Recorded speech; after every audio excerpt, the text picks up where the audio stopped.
ઉત્તર ગુજરાતના મહેસાણા જિલ્લાના ખેરાલુથી 25 કિલોમીટર દૂર આવેલા શેભરધામ ખાતે બિરાજમાન શેભરિયા ગોગા મહારાજ તરીકે જાણીતા એવા શેભરધામમાં દર વર્ષે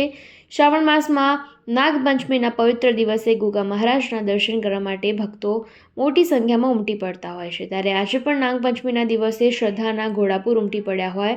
તેમ હૈયે હૈયા ચંપાઈ રહ્યા હોય તેમ લાખો શ્રદ્ધાળુઓ દર્શનાર્થે ઉમટી પડ્યા હતા।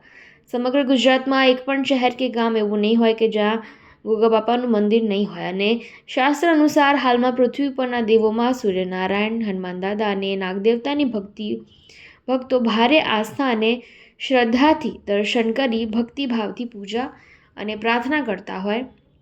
તેમ આજે પણ શેભરિયા ગોગા મહારાજના મંદિરે ભક્તો લાખોની સંખ્યામાં ઉમટી પડ્યા હતા। તો ભારતીય સંસ્કૃતિ અને હિન્દુ ધર્મમાં દેવ મંદિરના દર્શનની સાથે સાથે લોક સંસ્કૃતિમાં પણ ભારે મહત્ત્વ એવા મેળાનું પણ લોકોમાં આકર્ષણ જોવા મળે છે અને એમાં ખાસ કરીને બાળકોનો તો શ્રાવણ માસનો પ્રારંભ થાય ત્યારથી જ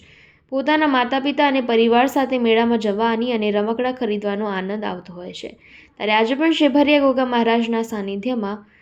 પ્રતિવર્ષ ઉજવાતો મેળો ભરાયો હતો, જેમાં ખાસ ગૌવંશ પ્રોડક્ટ વડનગર દ્વારા ગૌમાતાના ગોબર અને મૂત્રમાંથી બનાવાતી વિવિધ પ્રોડક્ટો અને દેશી ઘીનું વેચાણ કરવામાં આવતું હતું, જેમાં વિશ્વ હિન્દુ પરિષદ પ્રેરિત ભારતીય પ્રોડક્ટનો ઉપયોગ કરી દેશને વધુ સશક્ત બનાવવાના ભગીરથ કાર્યમાં સહભાગી બનવા માટે પણ લોકોએ પ્રેરણારૂપ બનીને ખરીદી કરી હતી। તો આજના પવિત્ર નાગપંચમીના તહેવારમાં ભારે ભક્તિભાવપૂર્વક ગામડામાંથી લોકો પોતાના વાજિંત્રો વગાડીને નાચવા કૂદવા સાથે ગોગા બાપાના ભજનોની ભારે રમઝટ બોલાવી હતી। પ્રકાશ સોની સાથે ચક્રવાત ન્યૂઝ, વિસનગર।